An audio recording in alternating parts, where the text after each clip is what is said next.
a big theme for you. It runs through your book, it runs through a lot of your comments today, and that's culture change.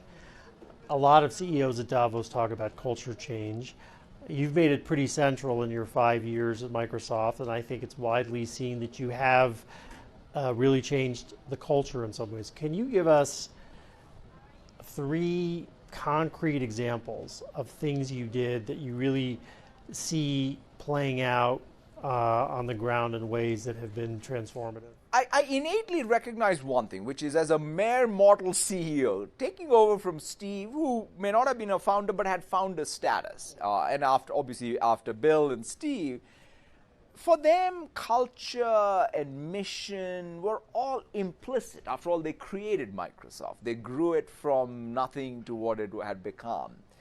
So I realized that, there's no way I'm going to fill those shoes, and I needed to make both that sense of purpose and mission and culture something that was first class, that I talked about. Everyone inside the company were having a conversation about these two things. But also yours. I mean, you had to respect theirs, but make it yours. That is correct. And the thing that we picked, so one of the things, I went on this big quest of what should be the handle. Like, everybody, how should we even make this conversation first class? How do we even create a meme around which we can bring people together? So in fact, it was my wife who introduced me to this book called Mindset by Carol Dweck, which I'd read maybe multiple years before I became CEO, more in the context of our children's education. And therein, she captures what to me is one of the biggest insights in life, which is to say, take 2 kids in school. One of them has a lot of innate capability, and the other one has less innate capability. But the person who has less innate capability is a learn-it-all, and the person who has more innate capability is a know-it-all.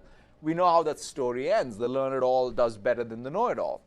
And I said, God, this is powerful. This applies to me as much as anybody else.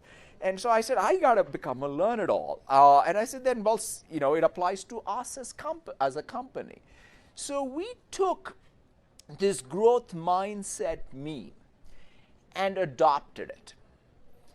And we put some real structure. There is things around inclusivity and. Do you have mandatory training on some of these things that you added? So we adopted it, but I'll come to the real crux of it. And we have customer obsession and diversity and inclusion, and One Microsoft is the 3 pillars, and there's training, and all of us go through it. But I don't think if this would have worked if it was considered new dogma from a new CEO. If it was all about me, somehow having read one book and sprung it on people, then I think it would have gotten rejected. I think the reason why it has picked up steam and it's grounded is twofold. One is we framed it not as sort of a one-time transformation, but a continuous process of renewal. Sometimes even people come at Microsoft to me and say, Satya, we found the 5 people who don't have a growth mindset. And I say, look, that's not the point. The point is for me to confront my fixed mindset and be comfortable in that every day. And so that's helped because we never sort of claim victory. And it's about individuals pushing themselves. The second thing, though, is I think it speaks to us as human beings. It's, again, as I said, not corporate dogma. It makes us better parents. It makes us better co-workers. It makes us better leaders. So it speaks to, I think, what is all of us seek in life. And that's the reason why I think that cultural transformation, at least at Microsoft, seems to be working